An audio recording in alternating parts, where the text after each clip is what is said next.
नमस्कार दोस्तों, कैसे हैं आप सब लोग। दोस्तों, आपका इंडियन होम डीआईवाई में बहुत बहुत स्वागत है और मैं हूं श्रेया। आज हम बनाएंगे गिलोय का ताजा रस, जो 1 से 2 दिन आप स्टोर करें फ्रिज में। और मेरे बहुत सारे दोस्तों ने और यूट्यूब व्यूवर्स ने मुझसे कहा कि आप हमें कृपया करके गिलोय का ताजा रस बनाने की विधि बताएं और साथ में उसे अन्य कौन सी औषधियाँ डालनी है ये भी बताएं।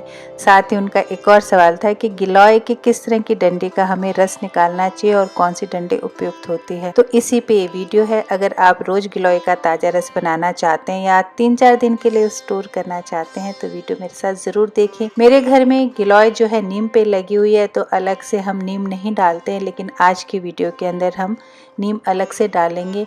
बहुत पतला तना या बहुत इस तरह का मोटा तना आप काम में ना लें, क्योंकि पतले तने में गुण नहीं है और मोटा तना बेल बढ़ने के लिए बहुत ज़्यादा ज़रूरी है। तो आप थोड़ा सा इस तरह का तना लें जिसमें आधे इंच से थोड़ा मोटा हो, और वो गिलोय का रस बनाने के लिए बहुत ही उत्तम है। दोस्तों, अब एक छोटी सी रिक्वेस्ट, अगर आप मेरे YouTube चैनल पे नए हैं तो प्लीज़ चैनल को सब्सक्राइब कर दीजिएगा और घंटी वाला बटन दबा दीजिएगा, ताकि जब भी वीडियोस डालें तो सबसे पहले नोटिफिकेशन आपके पास आए। गिलोय कितनी मात्रा में सेवन करना चाहिए, इसका एक बहुत आसान सा तरीका है कि आपके अंगूठे की मोटाई जितनी आपको गिलोय लेनी चाहिए। इस समय इतनी मोटी गिलोय नहीं मिल रही है, क्योंकि प्रतिदिन सेवन हो रहा है। तो ये जो गिलोय की डंडियां मुझे मिली हैं, ये कम से कम 1.5 साल पुरानी है और इन्हें मैं 1 इंच के आसपास टुकड़ों में काट रही हूँ। लेकिन मोटाई के लिए मैं एक टुकड़े के साथ उसके 3 टुकड़े और लूंगी, यानी कि 4 टुकड़े लेके मैं उसे अंगूठी की मोटाई के बराबर रखूंगी।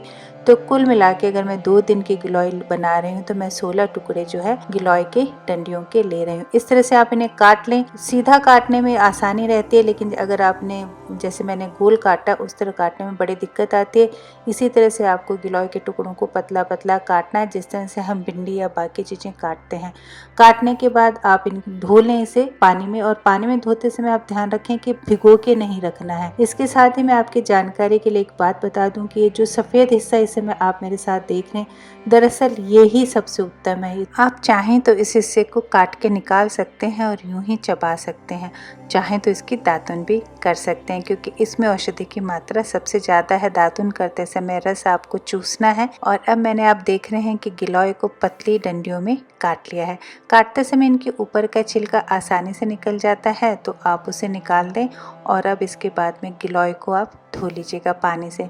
आप धोते समय ध्यान रखें कि पानी डिस्टिल्ड वाटर हो, नल का पानी आप काम में मत लीजिएगा, क्योंकि जो नल का पानी है उसमें कोई ना कोई और अशुद्धि आएगी, तो हमारे रस के अंदर पहले से ही अशुद्धि मिल जाएगी। और अब हम लेंगे अगली औषधि। अगली औषधि जो है वो है नीम है। कारण नीम का लेने का ये है कि जो है गिलोय का रस वायरस को खत्म करता है, लेकिन वो रक्त में रहता है, और नीम जो है रक्त की हर अशुद्धियों को दूर करता है। यानी जब आप नीम गिलोय के साथ लेते हैं तो मरे हुए वायरस, बैक्टीरिया और फंगस को वो शरीर में से निचोड़ के बाहर निकाल देता है। आपको एक दिन लेने हैं 10 नीम के पत्ते, इससे ज़्यादा आप ना लें। और मैं 2 दिन के लिए ले रही हूँ 20 नीम के पत्ते। नीम के पत्ते बहुत गहरे हरे रंग के होने चाहिए, यानी इनका पिगमेंट बहुत ही गहरा हो, जिसे हम क्लोरोफिल कहते हैं। कच्चे नीम के पत्ते गिलोय के रस में काम में नहीं आते हैं। तो यानी अब हमने एक एंटीवायरल ले लिया और अब हम एंटीबैक्टीरियल और ब्लड प्यूरिफाई औषधि ले रहे हैं। दोनों मिलके कमाल का रस करती हैं और शरीर में जादू करती हैं, और वायरस और बैक्टीरिया की पूरी तरह से जड़ से सफाया कर देती हैं, रक्त को शुद्ध करती हैं। अगली औषधि है तुलसी जी। तुलसी जी का सेवन एंटीऑक्सीडेंट के लिए बहुत ही ज़्यादा ज़रूरी है। तुलसी जी के पत्ते आप जितने नीम के पत्ते लेंगे उतने ही लेने हैं। मैंने यहाँ पे शाम तुलसी ली है, जो थोड़ी तीक्ष्ण गुण में होती हैं। राम तुलसी जी थोड़ी हल्की हैं। अगर आप 5 साल से 16 साल तक के बच्चों के लिए बनाएं तो आप फिर राम तुलसी जी ले सकते हैं। जब हम बीमार होते हैं तो सबसे ज़्यादा दिक्कत होती है इंडाइजेशन की, गैस्ट्रिक प्रॉब्लम्स की, और साथ ही कोरोना जैसी बीमारी तो लंग्स इन्फेक्शन फौरन करती हैं। तो लंग्स इन्फेक्शन से अगर बचना है तो तुलसी जी हमें ज़रूर इस रस के अंदर शामिल करनी होगी। तुलसी जी को धो लीजिएगा और धोने के बाद में आप इसे नीम के साथ मिला दीजिए। एक आपसे अनुरोध है कि तुलसी जी को रात में 12 से सुबह 4 बजे तक नहीं तोड़ना चाहिए। उसका कारण है कि इस समय इनकी तासीर बदली हुई होती है, और इस समय आप इसे कृपया करके ना तोड़ें। और अब बारी है अदरक मिलाने की। हम चाय पीना सीख गए, लेकिन उसके नुकसान से बचने के लिए हमने उसमें अदरक डालना प्रारंभ कर दिया। अदरक के अंदर जिंजरोल नाम का तेल होता है जो शरीर के इंडाइजेशन, गैस्ट्रिक प्रॉब्लम और खासकर जब हम बीमारी से जूझ रहे हैं उस समय हमारे पेट, आंतों, लंग्स, गले और नाक को बहुत ज़्यादा सपोर्ट करती है। तो इसका सेवन बहुत ही ज़रूरी है।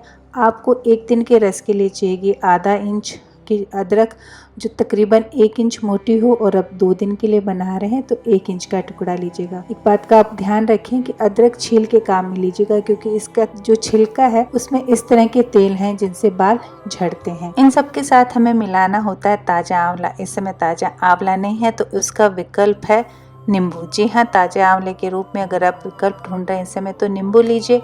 मैंने इस समय एक पका हुआ नींबू लिया है, 2 टुकड़ों में उसे काट लीजिए। काटने के बाद आपको बीज निकालने हैं और इसका छिलका छील के नहीं निकालना है क्योंकि इसके छिलके के जो तेल है वो आपके शरीर की मांसपेशियों के लिए और टिश्यूज़ के लिए जिन्हें बहुत ही ज़्यादा लाभदायक है। साथ ही इसमें विटामिन सी की इतनी ज़्यादा मात्रा है कि आप जो भी औषधि पिएंगे उसको इस शरीर में तेज़ी से अवशोषित करता है, शरीर में ऊर्जा देता है और साथ ही ग्लूकोज को शरीर में एनर्जी में कन्वर्ट करता है। अगली औषधि है धृत कुमारी। जी हाँ, अमृत। ये एक और अमृत है जो अभी तक हमने नीम और गिलोय देखे उसके साथ। धृत कुमारी का आपको चाहिएगा 10 से 12 इंच का एक मोटा पत्ते का टुकड़ा, और यहाँ पे आप देख रहे हैं तकरीबन 1.25 इंच मोटा हो गया है। और काटने के बाद में इसे कम से कम आपको आधा से 1 घंटे किसी भी बर्तन में पानी में भिगो के रखना चाहिए। उसका कारण यह है कि इसमें एक पीला रंग का पदार्थ होता है जो पेट साफ करने के लिए काम में लिया जाता है। अगर आप इसे लटका देंगे, पानी में नहीं भिगोएंगे तो ये पीला पदार्थ नहीं निकलता है।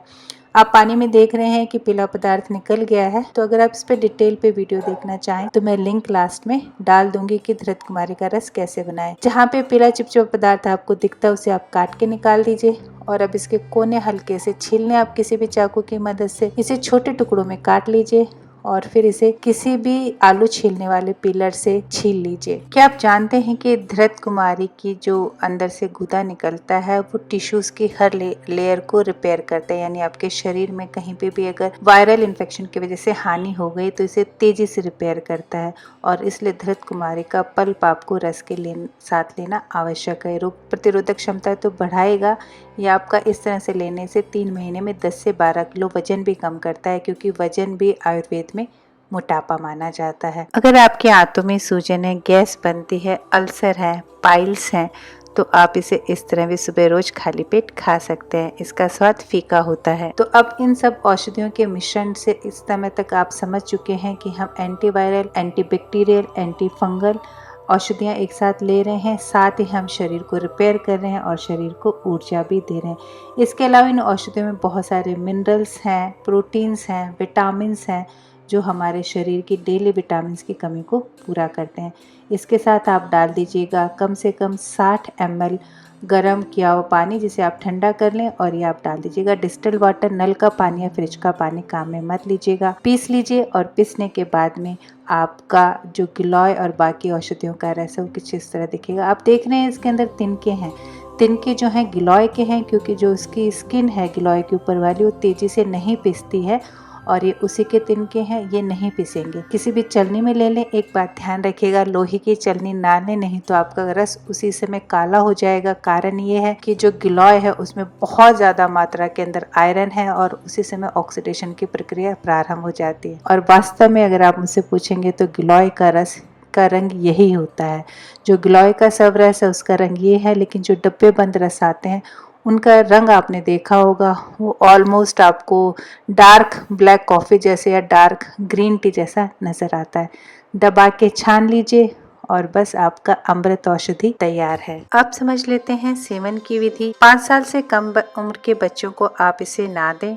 2 साल से ऊपर उम्र के बच्चों को अगर देना पड़ जाए तो इसके अंदर दुगना पानी मिलाइए, शहद मिलाइए और 8 से 10 बूंदे ड्रॉपर की मदद से आप दिन में 2 बार दीजिएगा।